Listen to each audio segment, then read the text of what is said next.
हूँ। तीसरे अध्याय में रहीम के नीतिगत दोहे पढ़ रहे हैं हम। इसमें हम आज तीसरा और चौथा दोहे का अध्ययन करेंगे। पहले आप सस्वर सुनेंगे, उसके बाद मेरे पीछे पीछे आप अनुकरण वाचन भी करेंगे। जो रहीम उत्तम प्रकृति का करी सकत कुसंग, चंदन विष व्यापत नहीं लपटे रहत भुजंग। रूठे सुजन मनाइए जो रूठे सो बार, रही मन फिरी फिरी पोहिए टूटे मुक्ताहार। आप भी पीछे पीछे बोलने का प्रयास करेंगे। जो रहीम उत्तम प्रकृति का करी सकत कुसंग, चंदन विष व्याप्त हैं,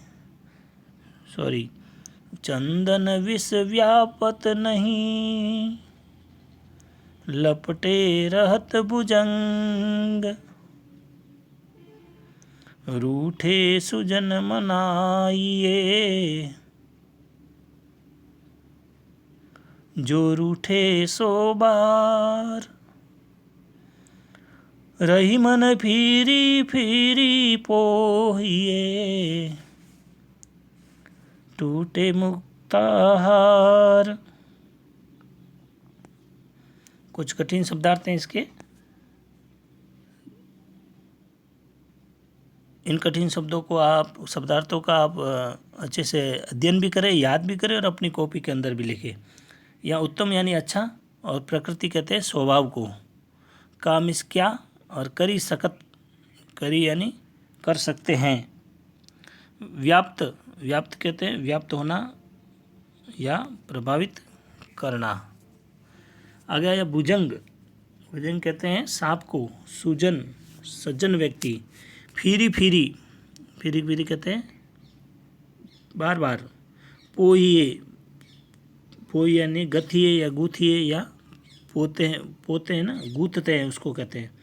टूटे यानी टूट जाने पर। मुक्ताहार यानी मोतियों का हार। इस तरह से इसके कुछ कठिन शब्द हैं। इसके लिए हम पहले ये संदर्भ लिखेंगे। तो ये जो प्रस्तुत दोहा है हमारी पाठ्य पुस्तक में से संकलित कवि रहीम के दोहों से लिया गया है। और प्रसंग के अंदर हम लिखेंगे कि कवि रहीम ने उत्तम स्वभाव वाले व्यक्तियों पर कुसंग का प्रभाव न पड़ने की जो बात है वो प्रमाणिक बात कही है, और जीवन में सज्जनों के महत्व को प्रकाश डालते हुए उन्होंने उनके सम्मान को बनाए रखने की बात के लिए परामर्श देते हैं। आगे की जो व्याख्या है उसको हमारे लिए ऐसे हैं।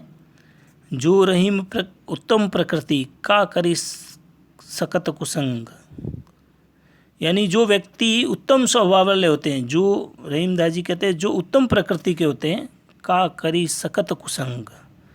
काम इस क्या, करी सकत यानी कर सकता है, कुसंग कहते हैं जो कुप्रभाव होता है उनको। जो व्यक्ति उत्तम स्वभाव वाले होते हैं उनका कुसंग कुछ नहीं कर सकता, कुछ भी नहीं बिगाड़ सकता। उन पर बुरी संगति का कोई प्रभाव नहीं हो सकता। चंदन विष व्यापत नहीं, कहते हैं कि जैसे चंदन के वृक्ष पर यदि लपटे रहत भुजंग, चंदन के वृक्ष पर यदि भुजंग यानी जो सांप है, विषैला सांप है, वो उस पर लपट जाए, फिर भी उस सर्प का जो विष है उसका प्रभाव उस चंदन के वृक्ष पर नहीं पड़ता है। फिर से समझना, चंदन विष व्याप्त नहीं। चंदन यानी चंदन के जो पेड़ होता है उस पर लपटे रहत भुजंग, यदि चंदन के वृक्ष पर विष वाला जो सर्प है वो यदि लपटा हुआ रहता है तो भी उसके जो विष का प्रभाव है वो उस चंदन के वृक्ष पर नहीं पड़ता है। इसी प्रकार कहते हैं, यदि आगे की पंक्ति में रूठे सूजन मनाइए, रूठे यानी रूठे हुए, सूजन कहते हैं सज्जन व्यक्ति को, मनाइए यानी मनाना चाहिए। यदि कोई सज्जन व्यक्ति रूठ जाता है, यदि कोई सज्जन व्यक्ति किसी बात पर रूठ जाए तो उसको मना लेना चाहिए। जो रूठे सो बार, कहने का मतलब है वो बार बार यदि रूठ जाता है तो भी उसको बार बार 100 बार भी उनको मनाने का प्रयास करना चाहिए। किसको? अच्छे व्यक्ति को, सज्जन व्यक्ति को रूठने पर उसको मना लेना चाहिए, क्योंकि सज्जनों की मित्रता करना बहुत बड़ी मूल्यवान बात होती है। आगे इसी पंक्ति का इन्होंने दृष्टांत देते हुए कहा, रही मन फिरी फिरी पोहिए टूटे मुक्ता हार।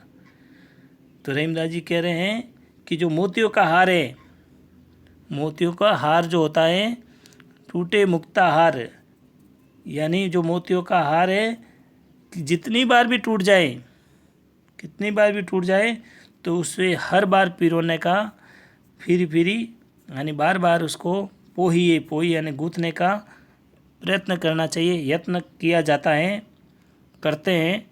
उसी प्रकार जैसे मोतियों का जो हार है वो टूट जाने पर उसको फेंकते नहीं और उसको बार बार उसको पोते हैं, गूंथने का काम करते हैं, क्योंकि वो मूल्यवान होता है।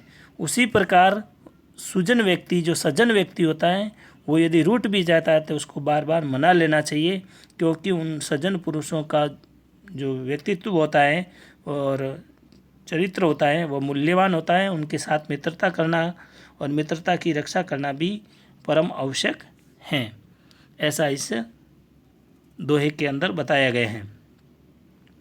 इसके अंदर हम विशेष के रूप में क्या लिखेंगे? तो ये लिख सकते हैं कि जिन उत्तम स्वभाव की यहाँ पर विशेष चित्रण किया गया है और उत्तम स्वभाव वाले व्यक्ति पर किसी भी प्रकार की कुसंगति का प्रभाव नहीं पड़ता है। इसमें भी दृष्टांत अलंकार हैं और इसमें का करी सुकत कुसंग ऐसी जो पंक्ति आई है इसके अंदर अनुप्रास अलंकार हैं। ऐसे ही अगला दोहा है हमारे, तरुवर फल नहीं खात हैं, सरबर पियह नहीं पान, कही रहीम पर काज हित, संपत्ति संचहि सुजान, थोते बादर क्वार के, जो रहीम पहरा गहरात, धनी पुरुष निर्धन भये, करे पाछली बात। आप भी पीछे पीछे दोहरान करने का प्रयास करेंगे। तरुवर फल नहीं खात हैं, सरबर पियह नहीं न पान, कही रहीम पर काज हित, संपत्ति संचहि सुजान।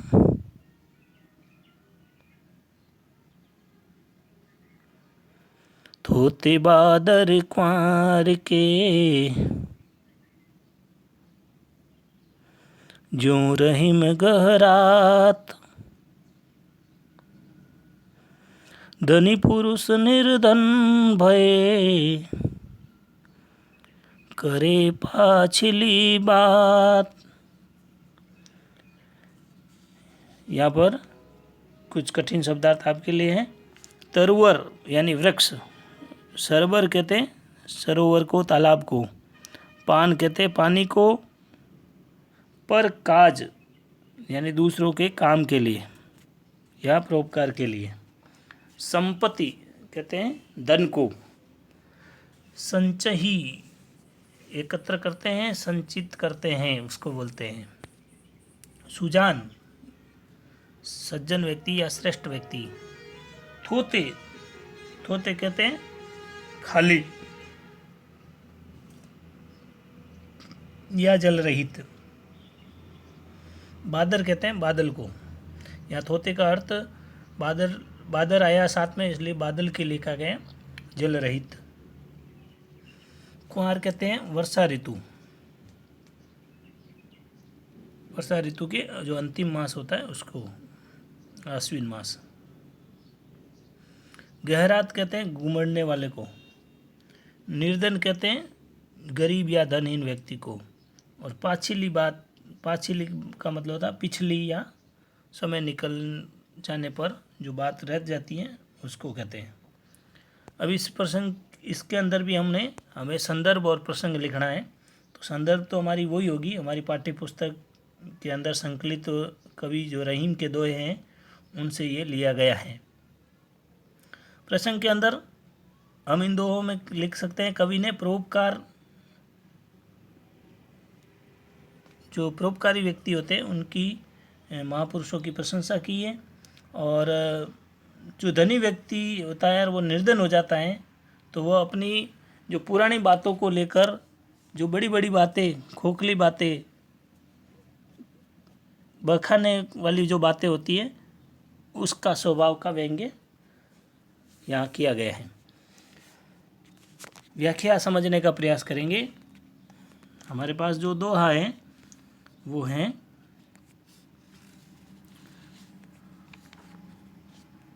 तरुवर फल नहीं खात हैं, सरवर पियह नहीं पान।